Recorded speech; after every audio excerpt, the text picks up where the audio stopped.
మంచి రోజని గౌరవ ముఖ్యమంత్రి గారి ద్వారా సీతారామ లిఫ్ట్ ఇరిగేషన్ ప్రాజెక్టు పంపుల స్విచ్ ఆన్ కార్యక్రమం మేము ఏర్పాటు చేసుకొని ముందుకు పోతున్నాము. మరో విషయం నేను మీకు మనవి చేస్తున్నా, ఈ ప్రాజెక్ట్ విషయంలో కొంత బ్యాక్గ్రౌండ్, కొంత పూర్వ వివరాలు కూడా మీకు తెలియజేయాలని కోరుకుంటున్నా. ఎందుకంటే టిఆర్ఎస్ పార్టీ పెద్దలు వాళ్ళ హయాంలో ఇరిగేషన్ శాఖని, ఇరిగేషన్ ప్రాజెక్ట్ ని నాశనం చేయడమే కాకుండా మేము దాన్ని సరి చేయడానికి ప్రయత్నం చేస్తుంటే ప్రజల్లో ఒక గోబెల్స్ ప్రచారం తీసుకుపోయే నిరంతర ప్రయత్నం. నేను మళ్ళీ చెప్తున్నాను, సీతారామ లిఫ్ట్ ఇరిగేషన్ ప్రాజెక్టు 15వ తారీఖున స్వాతంత్ర దిన సందర్భంగా ముఖ్యమంత్రి రేవంత్ రెడ్డి గారి ద్వారా అక్కడ 3 పంపులు కూడా ఆన్ చేయబోతున్నాము.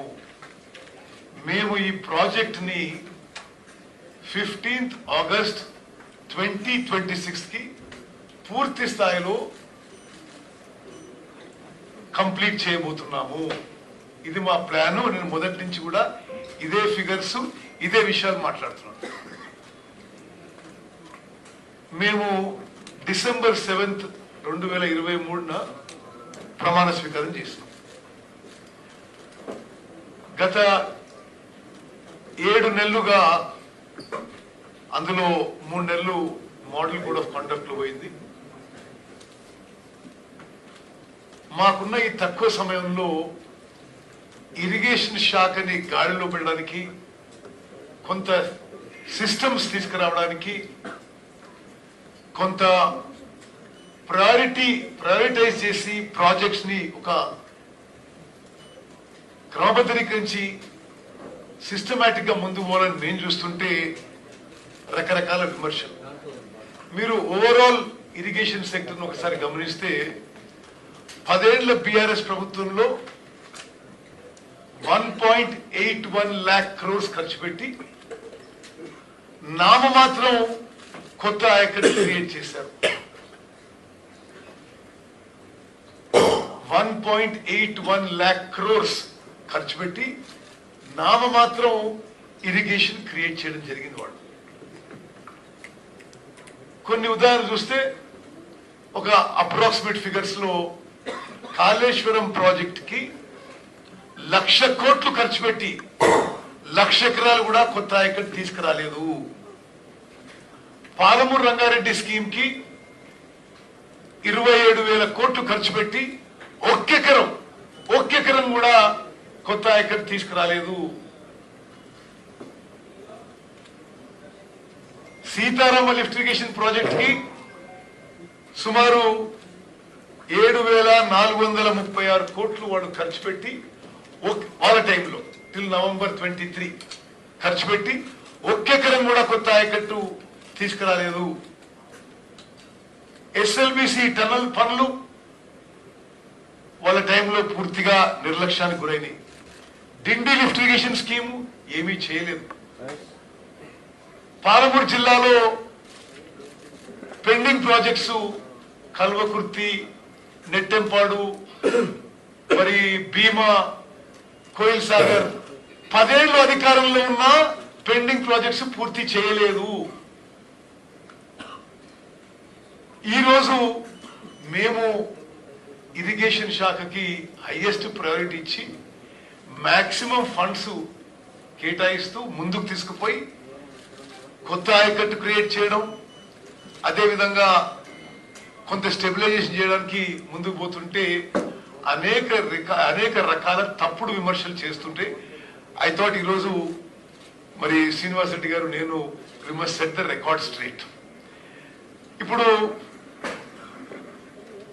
నిన్న హరీష్ రావు గారు మాట్లాడిన విషయాలు నేను కొంత అసలు ఈ ప్రాజెక్టు వెనక్కి పోతే just put that Rajiv Sagar, Indira Sagar slide. వాస్తవంగా రాజశేఖర రెడ్డి గారి కాంగ్రెస్ ప్రభుత్వంలో ఇదే ప్లేస్ లో Rajiv lift irrigation scheme and Indira Rudramakota lift irrigation scheme అని ప్లాన్ చేయబడింది. శంకుస్థాపన అయింది, కొంత పనులు ముందుకు పోయినాయి. కానీ గత బీఆర్ఎస్ ప్రభుత్వంలో కమిషన్ల కకృతి కొరకు ఆ ప్రాజెక్టులు పూర్తయితే కాంగ్రెస్ ప్రభుత్వాలకి మంచి పేరు వస్తాయని చెప్పి ఆ ప్రాజెక్టులని మార్చి రీడిజైన్ చేసి ఖర్చు 2-3 4 పెంచి పేర్లు మార్చి ముందుకు పోయిన విషయం కూడా నేను మనవి చేస్తున్నా. ఇది రాజీవ్ అండ్ ఇందిరా సాగర్ ప్రాజెక్టులు కలిపి అప్రాక్సిమేట్ గా ఆ స్లైడ్ పోండి. నెక్స్ట్ కంపారిజన్ స్లైడ్ పోండి. నెక్స్ట్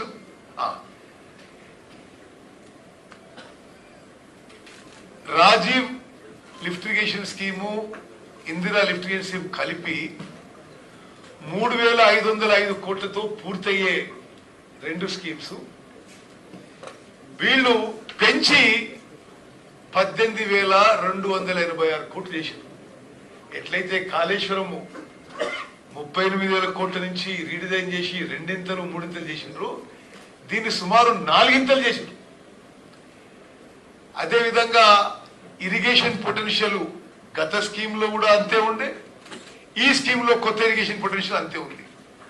పవర్ రిక్వైర్మెంట్ గత స్కీమ్ లో 349 మెగావాట్లు ఉంటే ఇప్పుడు ఆల్మోస్ట్ డబుల్ అయింది పవర్ రిక్వైర్మెంట్. ల్యాండ్ అక్విజిషన్ కూడా చాలా ల్యాండ్ అక్విజిషన్ ఎక్కువ అవసరం ఉండేది. ఆనాడు ఇందిరా లిఫ్ట్ ఇరిగేషన్ స్కీమ్ పోయింది. కేసీఆర్ ముఖ్యమంత్రి అయిన తర్వాత, వాళ్ళ ప్రభుత్వం వచ్చిన తర్వాత కొంత భూభాగం, తెలంగాణలోని భూభాగం ఆంధ్రాకి కేటాయించి వీళ్ళ నిశ్శబ్దం నిర్లక్ష్యం వల్ల మరి ఆ మండలం, ఆ గ్రామం ఆంధ్రాకి పోయింది. రాజీవ్ లిఫ్ట్ ఇరిగేషన్ స్కీము ఒక what is the balance work Prashant Kishore right Rajiv scheme. సరే, రాజీవ్ స్కీమ్ మీద అసలు 2 స్కీమ్ల మీద 2,000 కోట్లు ఖర్చు పెట్టుంటే 2,000 కోట్లు, ఇన్ఫాక్ట్ 1,500 కోట్లు 1,500 కోట్లు ఖర్చు పెట్టుంటే 4 లక్షల ఎకరాల కొత్త ఆయకట్టు క్రియేట్ చేయబడింది. ఓన్లీ 1,500 crores ఇందిరా, రాజీవ్ పేర్ల మీద తలపెట్టిన లిఫ్ట్ ఇరిగేషన్ స్కీమ్స్ పనులు మొదలై ఒక 2,000 కోట్లు ఖర్చు పెట్టి ఇంకో 1,500 కోట్లతో స్కీములు పూర్తి అయ్యేవి. ఆ స్కీమ్లను అబాండన్ చేసి రకరకాల సాకులతో ఎక్స్క్యూజెస్ తో వదిలేసి 18,000 19,000 సీతారామ లిఫ్ట్ ఇరిగేషన్ ప్రాజెక్ట్ మొదలుపెట్టినరు. ఇది ముందు తెలంగాణ ప్రజలకు తెలవాలి. Rajiv Dummugudem lift irrigation scheme 900 కోట్లు ఖర్చు పెట్టినరు. Indira Sagar Rudramakota lift irrigation scheme 1,100 కోట్లు ఖర్చు పెట్టినరు. సుమారు 2,000 కోట్లు ఖర్చు పెట్టి కేవలం ఇంకో 1,500 కోట్లతో 4 లక్షల ఎకరాలకి ఆయకట్టు ఇచ్చే విధంగా ఉంటే వీళ్ళ నిర్లక్ష్యం, వీళ్ళ కకృతి, వీళ్ళ కమిషన్ల కకృతి వల్ల ఆ ప్రాజెక్టులు అబాండన్ చేసి పూర్తిగా చేసిన పనులను వదిలేసి కొత్తగా రీడిజైన్ అని పేరుతోని ఈ ప్రాజెక్టులు మొదలుపెట్టారు. ఈ project Sitaram project. Okay, go back to the earlier slide. అయితే go back to the earlier slide. No go to the earlier slide on Sitaram project. ఇది ఇప్పుడు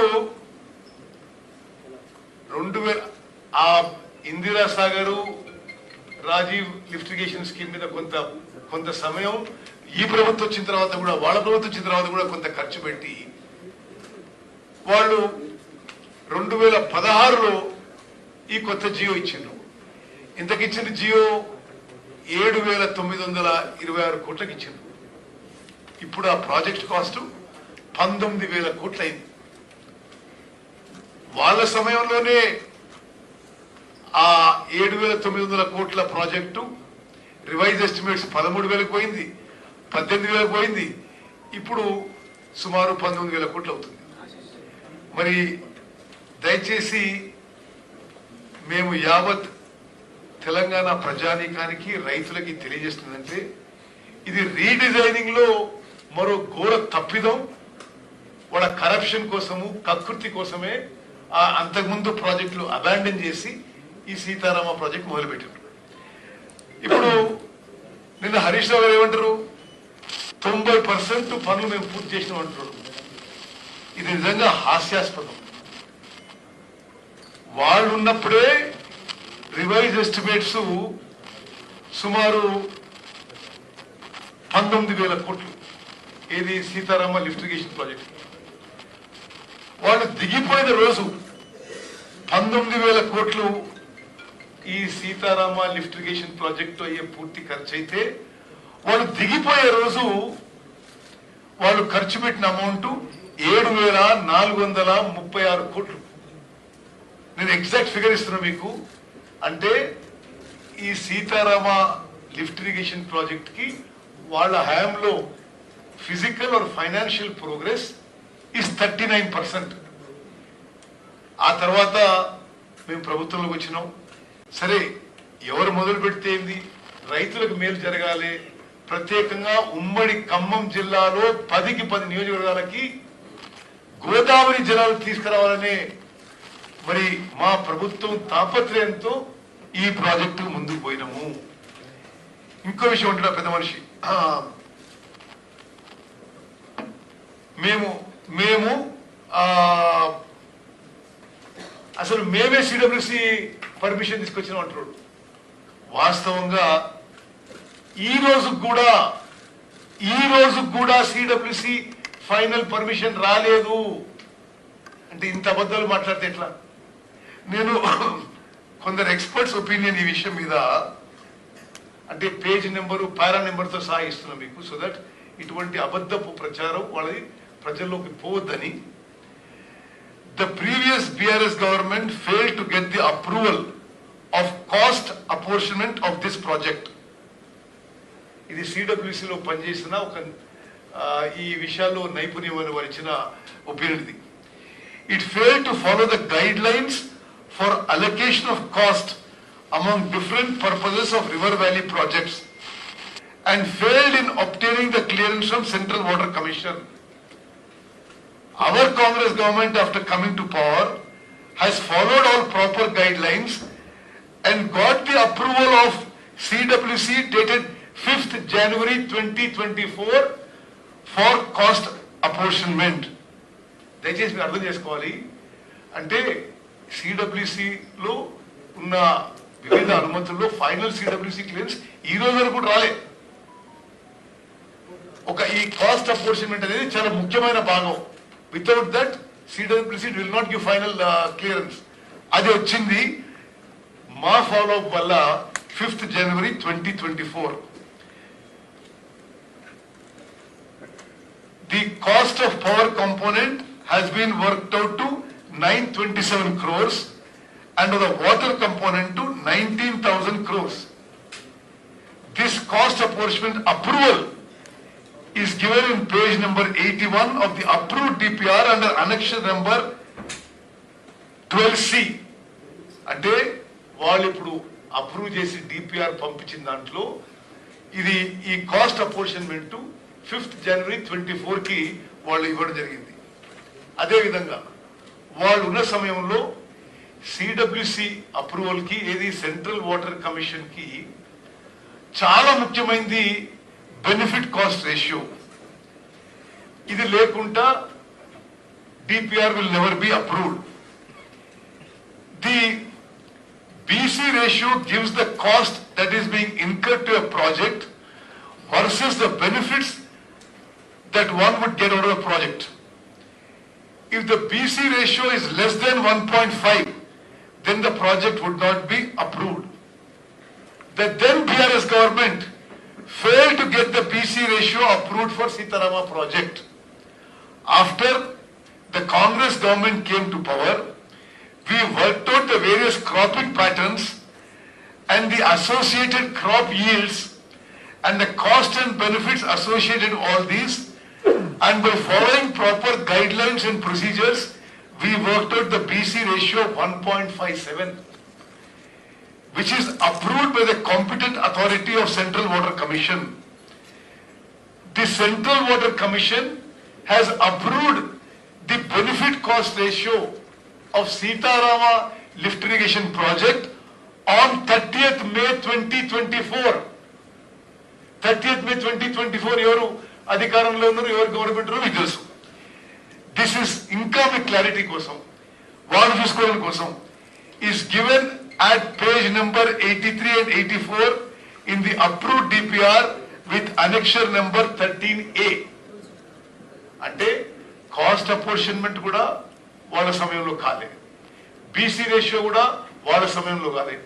మేము ఇవన్నీ కూడా నిరంతరం ఫాలోఅప్ చేసి ఢిల్లీలో ఈ సిడబ్ల్యూసి అప్రూవల్స్ కి, గవర్నమెంట్ ఆఫ్ ఇండియా అప్రూవల్స్ కి ప్రత్యేకంగా ఒక కార్యాలయం చేసి ఇరిగేషన్ డిపార్ట్మెంట్ నుంచి నిరంతరం ఫాలోఅప్ చెప్పి, మరి మంత్రిగా నేను, సెక్రటరీలు, అదేవిధంగా ఈఎన్సీలు నిరంతరం ఫాలోఅప్ చేసి ఈరోజు Sitarama lift irrigation project CWC final approval చేసి తీసుకొచ్చినాము. మా కృషి వల్ల ఎస్ఆర్ఎల్ఐపికి 60 టీఎంసీలు ఇంకొక 10-15 రోజుల్లో కేటాయింపజేసి అప్రూవల్ రానున్నది. ఇది పైన చెప్పిన క్లియరెన్సెస్ అన్ని అయిన తర్వాత ఆ తర్వాతనే సెంట్రల్ వాటర్ కమిషన్ ఈ అప్రూవ్డ్ డిపిఆర్ ని గోదావరి రివర్ మేనేజ్మెంట్ బోర్డుకి పంపించడం జరిగింది. గోదావరి రివర్ మేనేజ్మెంట్ బోర్డు ఈ రోజు 13th August 2024 ఇది అప్రూవ్ చేయడానికి వాళ్ళ మీటింగ్ ఉండింది. అది కొన్ని కారణాల వల్ల వచ్చే వారానికి పోస్ట్పోన్ అయింది. జిఆర్ఎంబి అప్రూవల్ అయిన తర్వాత అది ఫైనల్ గా టెక్నికల్ అడ్వైజరీ కమిటీకి పోయి ఫైనల్ సిడబ్ల్యూసి అప్రూవల్ వస్తుంది. ఈ రోజు వరకు కూడా సిడబ్ల్యూసి అప్రూవల్ రాలేదు. ఆ పెద్ద మనిషి ఏమో మరి ఇవన్నీ ఈ వాస్తవ పరిస్థితులు ఉంటే వాళ్ళ టైం ఉన్నప్పుడు సిడబ్ల్యూసి అప్రూవల్ వస్తుందని చెప్పాడు. ఈ నెత్తి మీద నీళ్ళు చల్లుకుంటున్నారు ఊరికే మాట్లాడు. నాకు ఒకటే విషయం గుర్తుంది, 2014లో ప్రభుత్వం వచ్చింది. వారి 2014లో ప్రభుత్వం వచ్చి కొన్ని నెలలకి ఒక హోర్డింగ్ వచ్చింది సిటీ అంతా. మరి కావాలని హరీష్ రావు గారు కేటీఆర్ ఇరికేయడానికి వచ్చి పిండాయి అర్థమవుతుంది. కానీ ఆ ఎల్లంపల్లి నుంచి హైదరాబాద్ కి మంచినీళ్ళు డ్రింకింగ్ వాటర్ ప్రాజెక్టు అప్పుడు మొత్తం నిర్మాణం అయింది కాంగ్రెస్ ప్రభుత్వంలోనే. ఆ హైదరాబాద్ కి నీళ్లు రాగానే వాళ్ళు అధికారంలో వచ్చిన నెల రోజులకి ఇక్కడ కేటీఆర్ ఆ తలకి నీళ్లు చల్లుకొని ఆ హోడీలు పెట్టుకుంటే సిటీ అంతా. మరి కేటీఆర్ ఇట్లా చేసిండని జనానికి గుర్తు చేయడానికి చెప్పిండు హరీష్ రావు, మరొకటి నాకు అర్థం కావడం లేదు. కానీ అది వాళ్ళ అలవాటు, మేము అట్లా చేయము. ఈ Sitaram lift irrigation project Godavari నదీ జలాలని అన్ని జిల్లాల్లో ఎక్కువ పారేది ఉమ్మడి ఖమ్మం జిల్లాలో. ఆ 10 నియోజకవర్గాలకి పుష్కలంగా గోదావరి నదీ జలాలు అందించాలనే ఒక దృఢ సంకల్పంతో మా ప్రభుత్వం, రేవంత్ రెడ్డి గారు, ఉప ముఖ్యమంత్రి బట్టి విక్రమార్క గారు, మీ అందరం మంత్రులం ఒక డిటర్మినేషన్ తో ఒక మంచి సంకల్పంతో ముందుకు పోతున్నాం. దాని భాగంగానే ఒక సిగ్నిఫికెంట్ ప్రోగ్రెస్ గా ఏళ్ల తరబడి మోటార్లు పంపులు పెట్టింది, కానీ కనీసం కరెంట్ కనెక్షన్ ఇవ్వలేదండి. ఏది ఇప్పుడు మేము ఎల్లుండి మొదలుపెట్టే ఆన్ చేసే మోటార్లు పంపులకి వాళ్ళ హయాంలో కనీసం కనెక్షన్ ఇవ్వలే. మేము దాన్ని అంతా సరి చేసి దానికి ఎలక్ట్రిఫై చేసి ఎల్లుండి ఒక మైలురాయి ఈ సీతారాం లిఫ్ట్ ఇరిగేషన్ ప్రాజెక్ట్ కింద మరి తెలంగాణ ప్రజానీకానికి, ఖమ్మం ప్రజానికి తెలియజేయడానికి ముఖ్యమంత్రి గారి ద్వారా వీఆర్ స్టార్టింగ్ దిస్. అదేవిధంగా మరి ఇంకా వారు ఏమన్నారు, ప్యాకేజ్ నెంబర్ 1 to 5 మేము 100% పూర్తి చేసినాం అన్నాడు. కొన్ని దాని వాస్తవ విషయాలు మీకు చెప్పాలి. Package number 1 at 2.66 kilometers of SRLIP main canal, the canal was completely inundated in July 2022 due to backwater and no production was made. అదంతా మేము వచ్చినాక చేసినాం. Additional pH at kilometer 9.7 Marallapadu pH was not completed. Package number 2, 8 structures were not done. Package number 4, 4 numbers of structures and production guide wall were not done. మేము వచ్చి పనులు పూర్తి చేసినాం. Package number 5 and 6 ఏదైతే పంప్ హౌసెస్ ఉన్నాయో అది మేము వచ్చినాకనే కనెక్షన్ ఇవ్వడం జరిగింది. ఇప్పుడు ప్రారంభం చేస్తున్నాం. ప్యాకేజ్ నెంబర్ 7 50% వరకే వాళ్ళ టైంలో అయింది. బ్యాలెన్స్ వరకు మేము పూర్తి చేస్తున్నాం.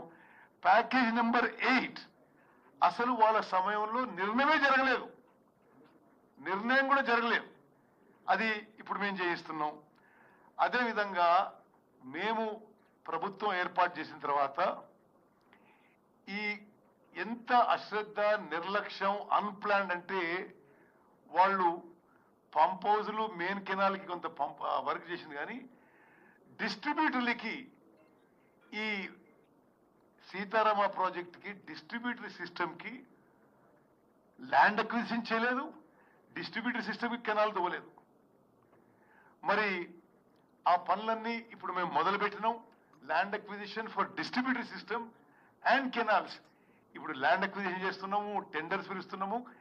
మరి ఈ 15th ఆగస్ట్కి పంపులు స్విచ్ ఆన్ చేస్తే 26 15th ఆగస్ట్కి పూర్తి స్థాయిలో పూర్తి చేస్తామని చెప్పి మనం చేస్తున్నాం. అదేవిధంగా మేము ఆలోచన చేసింది ఏంటంటే ఇప్పుడు ఈ పంపులు ఆన్ చేసి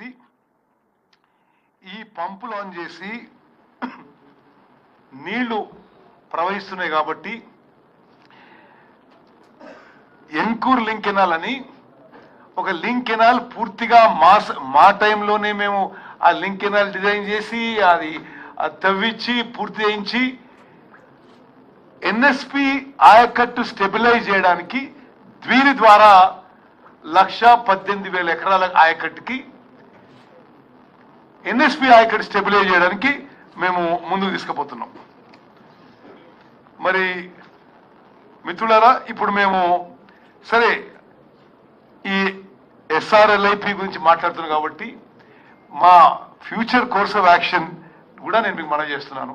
ఇది ఉమ్మడి ఖమ్మం జిల్లాలో ప్రజలందరికీ కూడా వాళ్ళు చాలా ఆసక్తితో ఎదురు చూస్తున్నారు.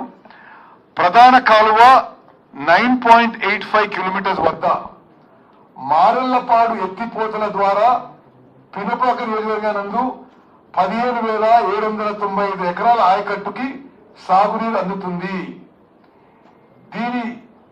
ఈ కాలువ నిర్మాణం కొరకు 252 ఎకరాల భూసేకరణ కలుపుకొని 115 కోట్ల పని మేము మొదలుపెట్టినాము. ప్రధాన కాలువ 74 కిలోమీటర్ వరకు ఆయకట్టు ప్యాకేజ్ 1 కింద 38,000 ఎకరాలకు నీటి సౌకర్యం కొరకు 663 కోట్లతో పనులు మేము చేపట్టడం జరుగుతుంది. దీని కాలువ నిర్మాణం కొరకు 1,600 ఎకరాల భూసేకరణ చేస్తున్నాము. ప్రధాన కాలువ 74 నుంచి 98 కిలోమీటర్ల మధ్యన ఆయకట్టు ప్యాకేజ్ 2 యందు కాలువ నిర్మాణం ద్వారా 38,000 ఎకరాలకు నీటి సౌకర్యం ఏర్పడుతుంది. భూసేకరణ 1,300 ఎకరాలు, మరి మొత్తం అంచనా విలువ 387 కోట్లతో పనులు మేము చేపడుతున్నాము. మొత్తంగా ఆయకట్టు ప్యాకేజ్ 1 and 2 నందు 3,000 ఎకరాల భూసేకరణ చేసి 1,000 కోట్లతో 72,000 ఎకరాల ఆయకట్టుని అభివృద్ధిని చేయటం మేము పనులు మొదలుపెట్టి ముందుకు తీసుకుపోతున్నాము.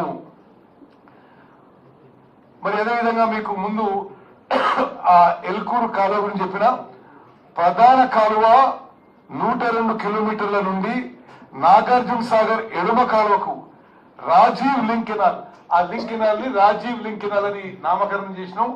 రాజీవ్ లింక్ కెనాల్ ద్వారా వైరా ప్రాజెక్టు లంక సాగర్ మరియు నాగార్జున సాగర్ కాలువ ఆయకట్టుకు మొత్తం 1,18,000 ఎకరాల ఆయకట్టుకు నీటి సరఫరా చేస్తున్నాం. ఇప్పుడు అంటే ఆ లింక్ కెనాల్ ఈ 3-4 రోజులు స్టార్ట్ అవుతుంది.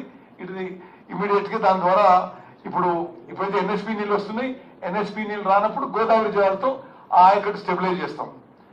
అదేవిధంగా సత్తుపల్లి ట్రంక్ కెనాల్, ముల్కల్పల్లి మండలం కమలాపురం వద్ద ఉన్న పంప్ హౌస్ 3 నుండి సత్తుపల్లి ట్రంక్ కెనాల్ కు నీటి సరఫరా జరుగుతుంది.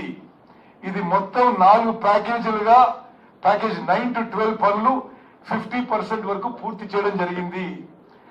ప్యాకేజ్ 9 1.8 కిలోమీటర్ టనల్ పనులు జూన్ 2025 వరకు పూర్తవుతాయి.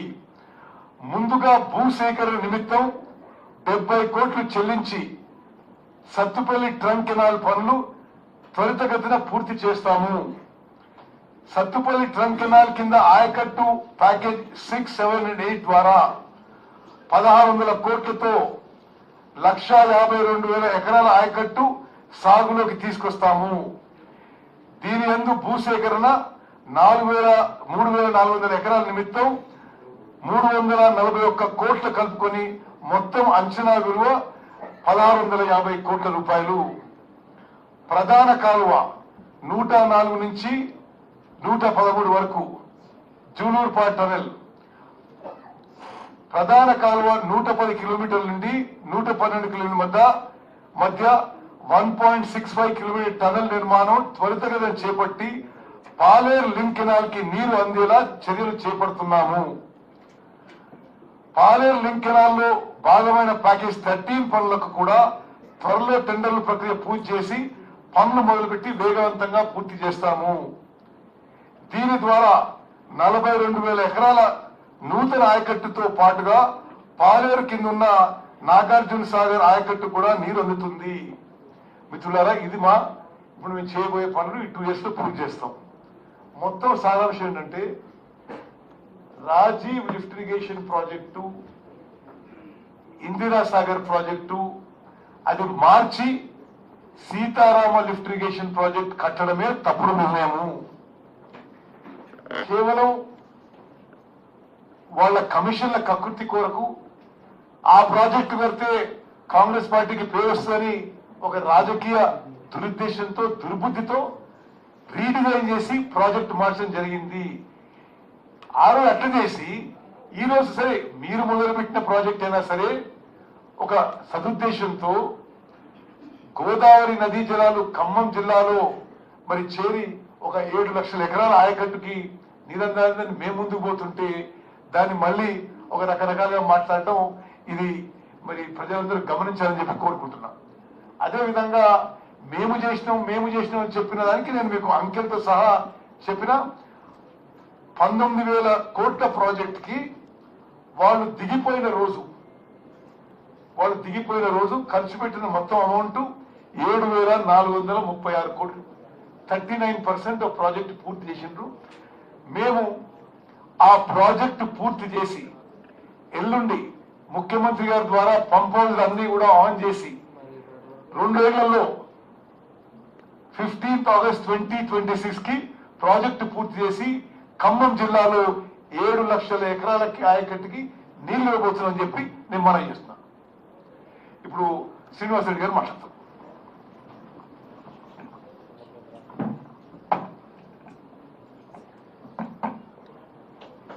సహచార మంత్రివర్యులు, నీటి శాఖ మంత్రివర్యులు, అనుభవజ్ఞులు పెద్దలు ఉత్తమ్ కుమార్ రెడ్డి గారికి, ఖమ్మం పార్లమెంట్ సభ్యులు రఘురామరెడ్డి గారికి, తెలంగాణ ఐడిసి చైర్మన్ విజయబాబు గారికి, ఇరిగేషన్ సెక్రటరీ గారు, స్పెషల్ సెక్రటరీ గారు, ఈఎన్సీ గారు, ఉన్నత ఇరిగేషన్ శాఖ అధికారులు, ప్రింట్ అండ్ మీడియా మిత్రులందరికీ మనస్ఫూర్తిగా హృదయపూర్వక నమస్కారం. గౌరవనీయులు ఉత్తమ్ కుమార్ రెడ్డి గారు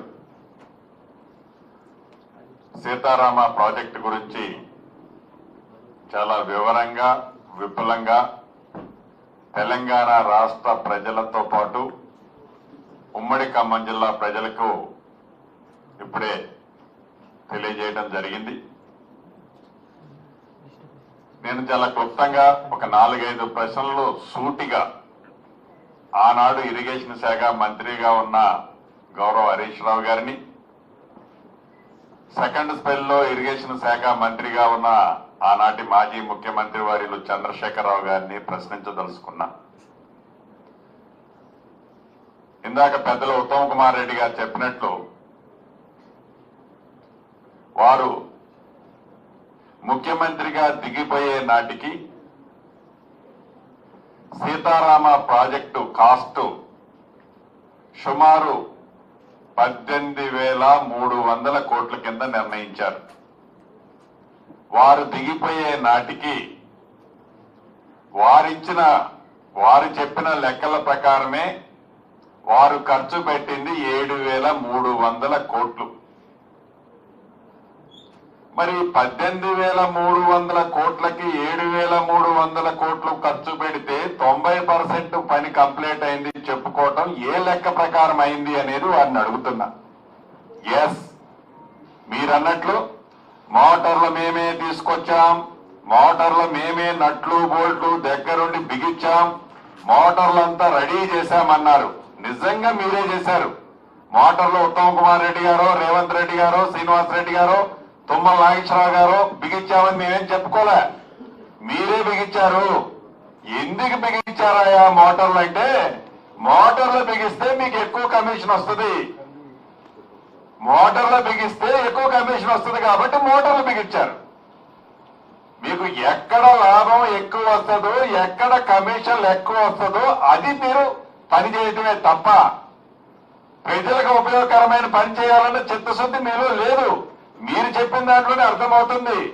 చివరికి మా మంత్రివర్యులు చెప్పినట్లు కరెంటు బిల్లు 430 కోట్లు కూడా మీరు చెల్లించి 4 సంవత్సరాల క్రితం పెట్టిన మోటార్లు డ్రై రన్ కూడా నడుపుకోలేకపోయారు.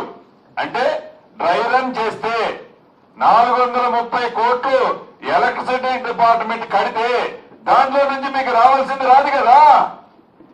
అందుకే దాని మీద ఖర్చు పెడితే మనకి కమిషన్ రాదు కాబట్టి, నిజంగా ఖర్చు పెడితే రైతులకు మంచి జరిగితే మీకు కమిషన్ రాదు కాబట్టి ఎక్కడ కమిషన్ వస్తుందో, దేంట్లో ఎక్కువ పర్సంటేజ్ వస్తుందో డెఫినెట్ గా మీరు దాని మీద ఫోకస్ పెట్టారు.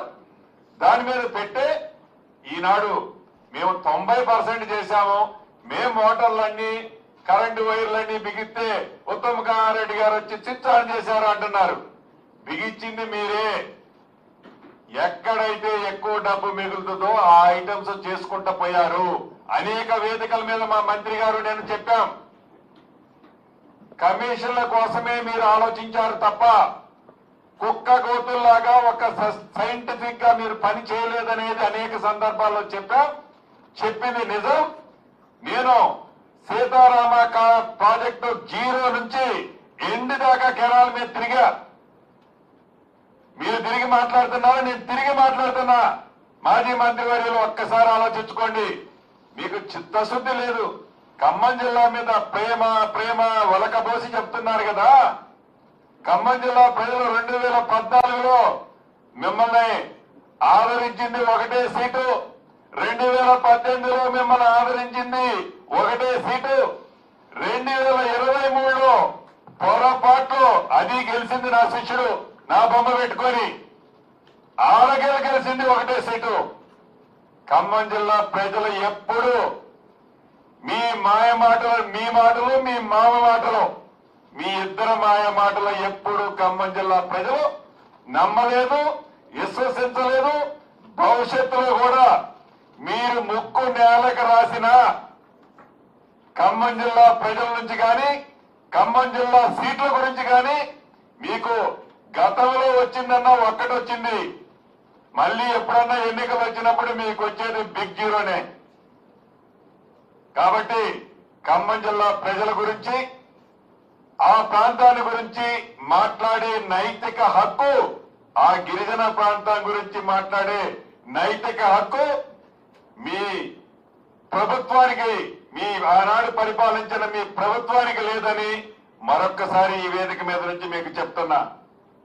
ఎస్, మీలాగా మిషన్ కాకతీయ అనే కార్యక్రమాన్ని చేపట్టి ఆనాడు నిజాం నవాబు దగ్గర నుంచి ఏవైతే మైనర్ ఇరిగేషన్ ట్యాంకులు ఉన్నాయో వాటితో పాటు కాంగ్రెస్ ప్రభుత్వం ఏర్పరిచిన సుమారు 35,000 మైనర్ ఇరిగేషన్ ట్యాంకుల్లో చెట్లు బీకి ఆ పైనుండే మట్టి తీసి పై మట్టి తీసి ఇదిగో ఈ 35,000 మైనర్ ఇరిగేషన్ ట్యాంకులు మేమే కట్టామన్నట్టు బిల్డప్ మేము ఇయటంలా మాకు ధైర్యం ఉంది. మోటార్లు మేము బిగించామని చెప్పటంలా మోటార్లు ఎందుకు బిగించావో పూర్తిగా విశ్లేషించా. అదే రకంగా మైనర్ ఇరిగేషన్ ట్యాంకులు సిల్ట్ తీసి ఆ ట్యాంకులు మేమే కట్టామని చెప్పారు మీరు. ఇందాక మా ఉత్తమ్ కుమార్ రెడ్డి గారు చెప్పినట్లు హైదరాబాద్ కి ఆనాటి కాంగ్రెస్ ప్రభుత్వం మంచినీరు గురించి ఇటు గోదావరి అటు కృష్ణా నుంచి పైపులేసి మోటార్లు ట్రైన్లు వేసిన తర్వాత ఎన్నికల ముందు ఆ నీళ్లు ఒక దోషుడు తీసి మా నెత్తిన పోసుకొని పాపాలు గడుక్కోలే. అంతేకాదు ఉమ్మడి మహబూబ్ నగర్ జిల్లాలో నెట్టెంపాడు, కల్వకుర్తి, కోయిల్ సాగర్ ప్రాజెక్టులు ఆనాడు దివంగత నేత రాజశేఖర్ రెడ్డి గారు సుమారు 75% వర్కులు కంప్లీట్ చేస్తే కాంగ్రెస్ ప్రభుత్వం మీరు అధికారంలోకి వచ్చిన తర్వాత ఆ కాలువలో ఉండే కంపల బీకి ఆ కలవట్టుకు రంగులేసి ఆ గేట్లకి పెయింట్ చేసి మేమే ఈ ప్రాజెక్టులు ఏర్పాటు చేశామన్నట్లు పసుపు కుంకుమ పూలు చల్లి ఫ్రంట్ పేజీల్లో వేసుకోవటంలా కాంగ్రెస్ ప్రభుత్వం చిత్తశుద్ధితో మీరు 37-38% వర్క్ పూర్తి చేసిన ప్రాజెక్టు మా గౌరవ మంత్రివర్యులు చెప్పినట్లు 2020 ఆగస్టు నాటికి 100% ఏదైతే సుమారు 6,75,000 ఎకరాల ఆయకట్టు నాగార్జున సాగర్ ఆయకట్టుతో కలిపి మీరు తయారు చేసిన ఎస్టిమేట్ కు సంబంధించిన ప్రతి ఎకరాకి మీలాగా ఉమ్మడి ఖమ్మం జిల్లాలోని 2 నియోజకవర్గాలు వదిలేయాం. అది ఇల్లెందు కానీ భద్రాచలం కానీ ఆ నియోజకవర్గాలు కూడా కలిపి రాబోయే 2026 నాటికి 100% ఇచ్చిన మాట ప్రకారం గోదావరి నీటితో కృష్ణా పరివాహక ప్రాంతంలో ఉన్న ప్రతి ఒక్క ఎకరానికి చిత్తశుద్ధితో ఈ ప్రభుత్వం నీళ్లు ఇచ్చి తీరుతుందండి మాజీ మంత్రి వర్యులు. అంతేకాదు ఈ ప్రభుత్వానికి చిత్తశుద్ధి ఉంది. ఈ ప్రభుత్వం మాట అంటే మాట మీద నిలబడుతుంది. ఎందుకు మీకు తెలియదా? మీరు ఇరిగేషన్ మంత్రి ఉన్న తర్వాత ఆనాటి ముఖ్యమంత్రి ఇరిగేషన్ మంత్రి ఉన్న తర్వాత ఏనాడైనా ఈనాడు ఇరిగేషన్ మంత్రి లాగా ఎక్కడైనా ఇన్సిడెంట్ అయితే కనీసం ఒక మంత్రి పోయి ఆ ఇన్సిడెంట్ జరిగిన ప్రాంతంలో ఎందుకు జరిగింది, దీనికి కారణం ఏంటి అని ఏ రోజైనా విశ్లేషించుకున్నారా? కనీసం ఇరిగేషన్ కి సంబంధించిన సమస్యలు చెప్పాలి అంటే ఇదే నాదుడు ఉన్నాడా? మీరా ఈ ప్రభుత్వాన్ని విమర్శించేది? మీలాగా ఏదైతే భేషజాలకు పోయి మీ బ్రాండ్ కోసం గత ప్రభుత్వంలో మొదలుపెట్టిన పనుల్ని రద్దు చేసి రీడిజైన్ పేరుతో తక్కువ ఖర్చులతో అయ్యే ప్రాజెక్టులను ఎక్కువ ఖర్చులతో ఈ రోజు చేయటంలా ఆనాడు ఇందాక చెప్పినట్టు గౌరవ మంత్రివర్యులు మా బట్టి గారు చెప్తుంటారు ఎప్పుడు రాజీవ్ సాగర్, ఇందిరా సాగర్ 3,500 కోట్లతో ఖర్చు అయ్యేదాన్ని ఆయకట్టు విధంగా సేమ్ వచ్చేదాన్ని సుమారు 18,300 కోట్లు ఈనాడు మీరు ఖర్చు పెట్టాలని డిపిఆర్ తయారు చేస్తే దాంట్లో 7,500 కోట్లపై ఖర్చు పెడితే భేషజాలకు పోకుండా మా మంత్రివర్యులు, కేబినెట్, ముఖ్యమంత్రి గారు అందరం ఇది ప్రజల సొమ్ము. ఏ ప్రభుత్వం చేసినా మనం మంచి ఉంటే సేకరించాలా, చెడు ఉంటే ఆ చెడుని సరిదిద్ది ప్రజలకు ఉపయోగపడేగా చేయాలని చిత్తశుద్ధితో ఈ ప్రభుత్వం చేస్తుంది. నిన్న వారు ఉచిత సలహా ఇచ్చారు గౌరవ మాజీ మంత్రివర్యులు. నవ్వొచ్చింది. అంటే ఉత్తమ్ కుమార్ రెడ్డి గారి కాన్స్టిట్యున్సీ గురించి చెప్తున్నారు. పాలేరులో నీళ్ళేస్తేనట, పాలేరులో చిన్న మోటార్ పెడితే ఆ నీటితోనట కోదాడు నుంచి హుజూర్నగర్ దగ్గర నీటి తీసిపోవచ్చు అని చెప్తున్నారు. అయ్యా ఆనాడు దివంగత నేత కాంగ్రెస్ ముఖ్యమంత్రిగా ఉన్న రాజశేఖర రెడ్డి గారు ఉన్నప్పుడు Nagarjuna Sagar tail plant concept ఆ పేటెంట్ కాంగ్రెస్ పార్టీది. మీరు ఉచిత సలహాలు ఇచ్చేది. ఎప్పుడు మా ముఖ్యమంత్రి గారు జోకేస్తూ ఒకటి చెప్తుంటారు. ఎప్పుడన్నా ఒకటి అన్నా కేటీఆర్ గారినో కేసీఆర్ గారినో హరీష్ రావు గారినో బయట నుంచొని ఇవాళ నువ్వు ప్యాంట్ వేసుకొని బయటకు వస్తేనే నేను ఇక్కడి నుంచి కదులుతా, నువ్వు ప్యాంట్ వేసుకొని డెఫినెట్ గా రావాల్సిందేనంటే ఎట్లా ఆయన ప్యాంట్ వేసుకొని వస్తాడు కాబట్టి అదేదో నువ్వు అడిగితే ఆయన ప్యాంట్ వేసుకున్నట్టు ఉన్నట్టుంటది. వాళ్ళు జోకులు ఆ రకంగా వేస్తారు అంటారు. అంటే కృష్ణా పరివాహక ప్రాంతానికి కాంగ్రెస్ పార్టీ మొదటి నుంచి కట్టుబడి ఉంది. గోదావరి వాటర్ తీసుకొచ్చి ఆ ప్రాంతాన్ని సస్యశ్యామలం చేయాలి అని. ఇది ఈనాటిది కాదు. జలయజ్ఞంలో భాగంగా ఆనాటి కాంగ్రెస్ ముఖ్యమంత్రిగా దివంగత నేత రాజశేఖర రెడ్డి గారు Nagarjuna Sagar tail pond concept మీరు ఎప్పుడన్నా చూసారా? ఆ కాన్సెప్టే వైరా ప్రాజెక్టులోకి నీళ్లు తీసుకొచ్చి పాలేరు ప్రాజెక్టులోకి కృష్ణా గోదావరి నీటిని తీసుకొచ్చి అక్కడ నుంచి లిఫ్ట్ ద్వారా నాగార్జున సాగర్ టైల్ పాండ్కు నీళ్లు తీసుకురావాలని ఆనాడు దివంగత నేత రాజశేఖర రెడ్డి గారు చెప్పారు. దాన్ని మీరు ఇవాళ కొత్తగా చెప్పేది చిన్న మోటార్ పెట్టుకొని పై నీళ్లు పోసేది. డెఫినెట్ గా మీరు బొమ్మలు చూపించారు, మేము పని చేసి చూపిస్తాం. మీరు బొమ్మలతో కాలయాపన చేసి ప్రజల జీవితాలతో 10 సంవత్సరాలు ఆడుకున్నారు. మేము మొదటి సంవత్సరంలోనే చిత్తశుద్ధితో నాగార్జున సాగర్ ప్రాంతానికి, కృష్ణా పరివాహక ప్రాంతానికి గోదావరి నీటిని నిజంగా రియల్గా ఇచ్చేది మేము. మోటార్లు బిగించిందట, 90% ఖర్చు పెట్టిండట, మోటార్ల మట్టుగా ఏదో మర్చిపోయిందట. అది మీ చిత్తశుద్ధి, ఇది మా చిత్తశుద్ధి. అంతేకాదు, బొమ్మలంటే గుర్తొచ్చింది. ఎప్పుడు ఎన్నికలు వచ్చినా ఇందిరమ్మ ఇళ్లు బొమ్మలు, ఏదైతే డబుల్ బెడ్రూమ్ ఇళ్లు బొమ్మలు చూపించేవారు ఆనాటి ప్రభుత్వం. ఎన్నికలు వస్తే చాలు ఆ ఎర్రవెల్లిలోనో ఏడో కట్టిన ఒక 9-10 ఇళ్లు ఉంటాయి. ఆ 10 ఇళ్ల బొమ్మలు ఫ్రంట్ పేజీలో చూపించటం, ఏ అక్క ఏ చెల్లి నీకొద్ద డబుల్ బెడ్రూమ్ ఇల్లు అని చూపించటం, ఓట్లు వేసుకోవటం, అధికారంలోకి రావటం. మీ మొత్తం 10 సంవత్సరాల్లో మీరు కట్టిన ఇల్లు ఎంత అంటే 1,38,000. అంటే ఉమ్మడి ఆంధ్రప్రదేశ్ లో కేవలం తెలంగాణలోని ఇప్పుడున్న 10 జిల్లాలలో ఆనాడు 9 సంవత్సరాలలో 18 లక్షల ఇళ్లు కట్టిన ప్రభుత్వం కాంగ్రెస్ ప్రభుత్వం. ఇప్పుడు కూడా రాబోయే ఈ 5 సంవత్సరాల్లో బరాబర్ ఆనాడు ఏదైతే ఫిగర్ కట్టామో ఈనాడు కూడా ఈ 5 సంవత్సరాల్లో ఇందిరమ్మ రాజ్యంలో రేవంత్ రెడ్డి గారి నాయకత్వంలోని మా కేబినెట్ అంతా అంతకంటే ఎక్కువ ఇళ్లు కట్టి పేదోళ్ళకి అండగా ఉండే ప్రభుత్వం కాంగ్రెస్ ప్రభుత్వం. ఈ ప్రభుత్వాన్ని మీరు విమర్శించేది. మీరు రాజకీయం చేయాలి అనుకుంటే డెఫినెట్ గా మీరు రాజకీయం చేయండి. కానీ కాంగ్రెస్ పార్టీలో ఉన్న నాయకులు ఇంకొకటి కూడా అంటున్నారు, మంత్రులు పోటీ పడుతున్నారట ఖమ్మంలో. ఖమ్మం మంత్రుల గురించి నీకు బాగా తెలుసు. ఖమ్మం మంత్రుల గురించి, ఖమ్మం రాజకీయం గురించి మీకు తెలుసు, మీ మామకి తెలుసు. ఖమ్మం ప్రజల పౌరుషం ఎలా ఉంటుందో తెలుసు. కాబట్టి ఎంత తక్కువ ఖమ్మం జిల్లాని గోకితే అంత మంచిది. గౌరవ మాజీ మంత్రి వర్యులు, చివరగా తెలంగాణ రాష్ట్రంలో మార్పు కావాలని ఏ ఇందిరమ్మ రాజ్యాన్ని అయితే తెలంగాణ ప్రజలు తెచ్చుకున్నారో, ముఖ్యంగా వ్యవసాయ పరంగా, నీటిపారుదల పరంగా గౌరవ ముఖ్యమంత్రి రేవంత్ రెడ్డి గారి నాయకత్వంలోని ఈ ప్రభుత్వం చిత్తశుద్ధితో మీలాగా మంది డబ్బే కదా మంగళవార్త పాడదామని ఈ కాంగ్రెస్ పార్టీకి లేదు.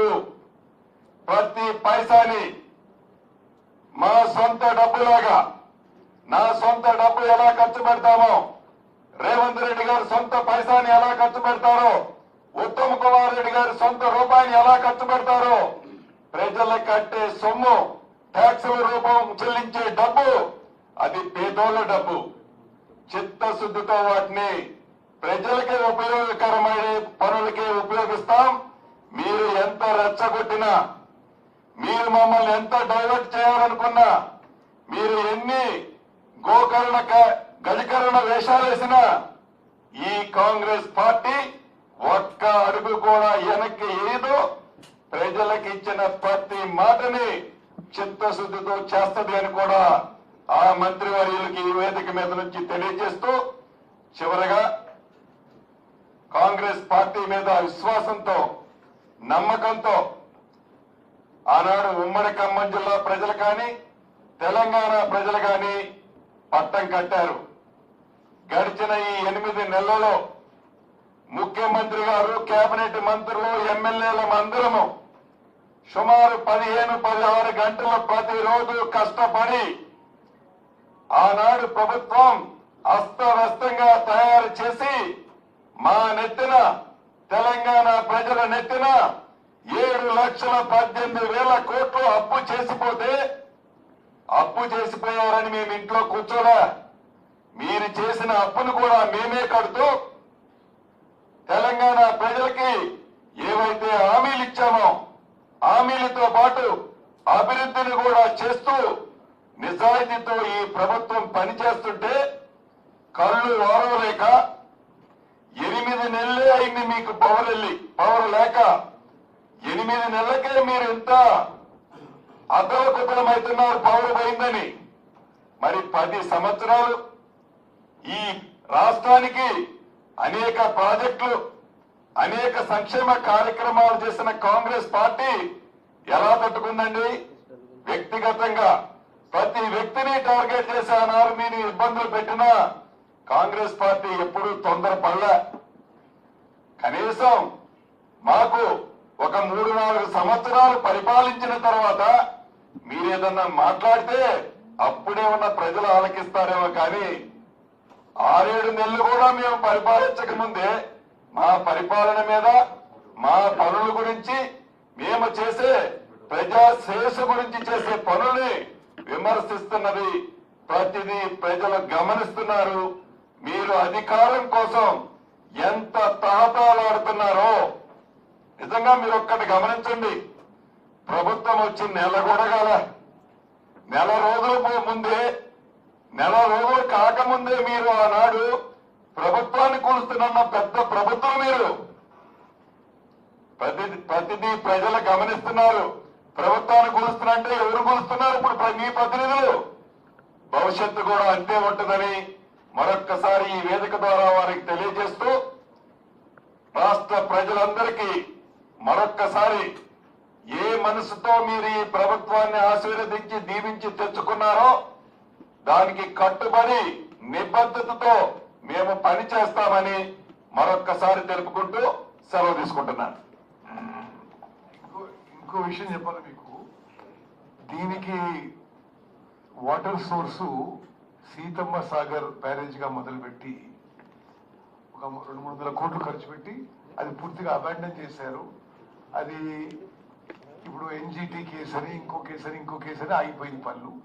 సరే, అది కూడా ఇప్పుడు మేము దాన్ని ఎట్లా సాల్వ్ చేయాలో చేసి ఆ పనులు కూడా త్వరలో మొదలు పెట్టబోతున్నాము. ఇప్పుడు ఈ హరీష్ రావు ఇచ్చిన నోట్లో చాలా అబద్ధాలు ఉన్నాయి. నేను ఒకటే విషయంపై చెప్తాను. ఏమంటాడు? పాయింట్ నెంబర్ 5, 67 టీఎంసీ నీటి కేటాయింపులు జరగలేదు వాళ్ళ టైంలో. నేను ఇరిగేషన్ మినిస్టర్ అయినాక నేను ఎన్ని డ్యూటీ చేసినంటే, సీతారాం లిఫ్ట్ ఇరిగేషన్ ప్రాజెక్టుకి నీటి కేటాయింపు లేదు, సమ్మక్క సారకి నీటి కేటాయింపు లేదు, పాలమూరు రంగారెడ్డికి నీటి కేటాయింపు లేదు. ఏదో అస్తవ్యస్తంగా ఇష్టం వచ్చినట్టు ఆ కాంట్రాక్టర్లు ఇచ్చే లబ్ధి కోసం పనులు మొదలుపెట్టారు. కానీ ఈ రోజు మేము చాలా సిస్టమేటిక్ గా సిడబ్ల్యూసీ విషయంలో కానీ, ఎన్జిటి విషయంలో కానీ చాలా సిస్టమేటిక్ గా ముందుకు పోతున్నాం. మా హయాంలో తెలంగాణ రాష్ట్రానికి, ప్రజలకి, రైతులకి న్యాయం జరుగుతుంది.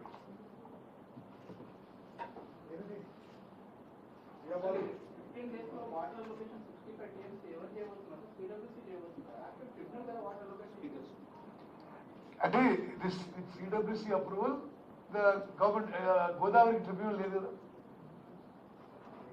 ఇది CWC has to approve in the normal process, then it is done. అయితే వాళ్ళ హయాంలో నేను చెప్పినట్టుగా బీసీ రేషియో క్లియర్ కాలేదు, అదే విధంగా కాస్ట్ అపోర్చ్మెంట్ క్లియర్ కాలేదు, చాలా పెండింగ్ ఉండేది సిడబ్ల్యూసీలో. అదంతా మేము క్లియర్ చేయించుకొచ్చి గోదావరి రివర్ మేనేజ్మెంట్ బోర్డుకి తీసుకొచ్చినాం. ఇక్కడ నుంచి టెక్నికల్ అడ్వైజరీ కమిటీ పోయి ఫైనల్ అప్రూవల్ అలాట్మెంట్ అయితే 60-70 TMC. సరే ఈ 7 నెలల గోదావరి జలాల పంపిణీ కోసం ట్రిబ్యునల్ వేయాలని ఏపీ డిమాండ్ చేస్తుంది, దాన్ని మీరు స్వాగతిస్తున్నారా? ఇప్పటికైతే మేము దాని గురించి ఏమి కమెంట్ చేయదలుచుకోలేదు, ఆ విషయము తర్వాత మాట్లాడతాం. సార్ మీరు 3 లక్షల ఎకరాలకు డిజైన్ చేస్తే దాదాపు 6,74,000 ఎకరాలకు రీడిజైన్ చేసినాం, ఆయకట్టు ఎక్కువగా ప్లాన్ చేసినాం అని చెప్పేసి బీఆర్ఎస్ వాళ్ళు చెప్తున్నారు. అది వాళ్ళకి అలవాటు ఏంటంటే బ్రదర్, కాళేశ్వరం చూసిన నేను ఇక్కడ చూస్తున్నా, వాళ్ళు ఎక్కడైనా ఎక్కువ కాస్ట్ జస్టిఫై చేసుకుంటే ఈ స్టెబిలైజేషన్ తీసుకొస్తారు. ఇలా న్యూ ఆయకట్ కింద ఆ ప్రాజెక్ట్ ఈ project same. Okay, they only increase it by breakup ఉందా అని ఇది న్యూ అండ్ స్టెబిలైజ్ ఆయకట్ది అక్కడ పెట్టండి అని.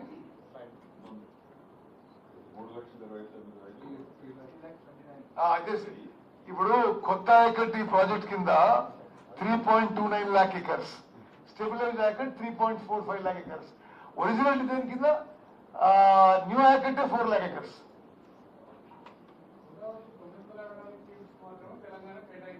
ఓకే,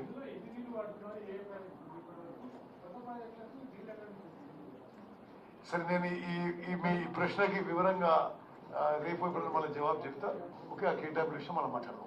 సార్ ఇప్పటి వరకు ఎన్ని ఒకటి నిజమన్నా, ఇప్పుడు మీరు అడిగిన క్వశ్చన్లన్నిటికీ తెలంగాణ రాష్ట్ర ప్రయోజనాలకు సంబంధించిన దాంట్లో అటు ఆంధ్రప్రదేశ్ తో గాని కేంద్ర ప్రభుత్వ సంబంధించిన సంస్థలు వ్యవస్థలతో గాని ఎక్కడా రాజీ పడే ప్రసక్తి లేదు. తెలంగాణ ప్రభుత్వం సమయస్ఫూర్తితో సందర్భం వచ్చినప్పుడు దేనికి ఎట్లా స్పందించాలనో ఈ ప్రభుత్వం తప్పకుండా, అది నీటి కేటాయింపులు గాని ఇతరత్ర ఏ సెక్టార్కి సంబంధించిందైనా గాని సమయస్ఫూర్తితో ఆ సందర్భాన్ని బట్టి తెలంగాణ ప్రజల ప్రయోజనాల కోసమే ఈ ప్రభుత్వం అయితే పనిచేస్తుందన్న. సార్ 10 సంవత్సరాల్లో 7,000 కోట్లు ఖర్చు పెడితే ఈ 7 నెలల్లో ఎన్ని కోట్లు ఖర్చు పెట్టారు సార్ దీనికి? Around 500,000 crores. సార్ ఇంకోటి సిడబ్ల్యూసి అనుమతి లేకుండానే ప్రాజెక్టు ఇనాగ్రేషన్ చేసుకోవచ్చా, ప్రారంభోత్సవం చేసుకోవచ్చు? అంటే సిడబ్ల్యూసి అనుమతి వచ్చిందని మీకు చెప్తున్నారు కదా. అంటే సిడబ్ల్యూసి క్లియర్ చేసి జిఆర్ఎంకి వచ్చి టెక్నికల్ అడ్వైజరీ కమిటీ పోయింది, స్విచ్ ఆఫ్ చేసుకోవచ్చు. దాంట్లో దీంట్లో ఏమి తప్పలేదు.